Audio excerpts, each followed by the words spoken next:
Réservé à la célébration de la journée mondiale des fleuves et des rivières.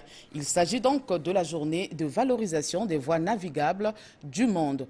Or, parler des voies navigables en République du Congo et en RCA, c'est penser avant tout au service inter-État centrafricain, le GIES-7, en charge de l'entretien des voies navigables en commun entre les deux pays.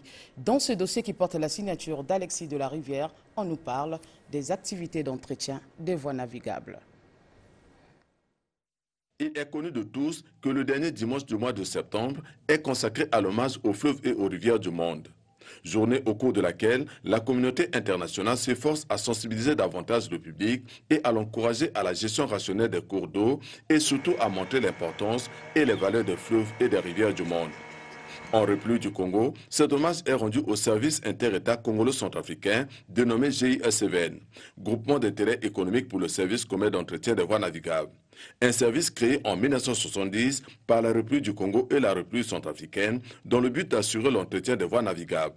Les missions qui ont été confiées par les États congolais et centrafricains au GIES-7, c'est d'assurer le maximum la sécurité de la navigation sur une partie du fleuve Congo, l'Ubangi et la Sanga. Et pour procéder à cette mission, nous avons plusieurs types d'opérations, parmi lesquelles je peux citer pêle-mêle le balisage, permettre aux usagers de naviguer dans de bonnes conditions. Nous procédons également à des opérations de dragage, des zones qui entravent la navigation. Et nous procédons également, et ça c'est un des cœurs de nos métiers, à des études hydrographiques sur tout le bassin. La République du Congo dispose d'un vaste réseau hydrographique qui lui permet d'atteindre des villes et villages inaccessibles par route ou par avion.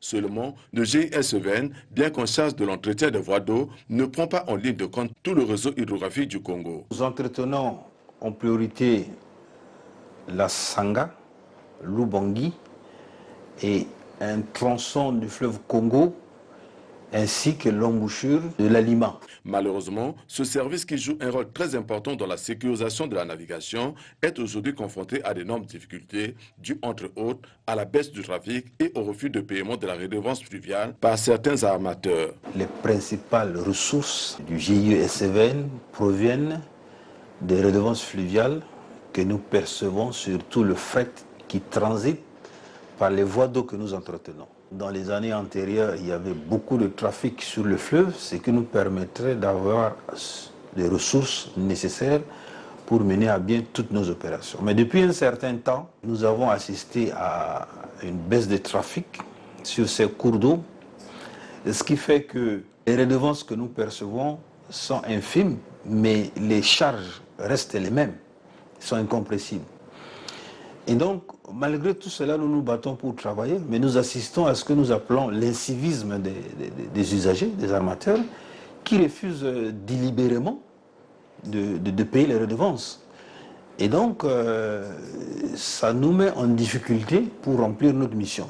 Nous tenons quand même à préciser que nous sommes au fleuve ce que la SEGNA est à l'aérien et ce que le fonds d'entretien routier est à la route. Et donc, les usagers doivent le comprendre parce que si nous n'avons pas de redevance, nous ne pouvons pas entretenir les voies d'eau. Une situation qui a des conséquences négatives sur l'avenir du service.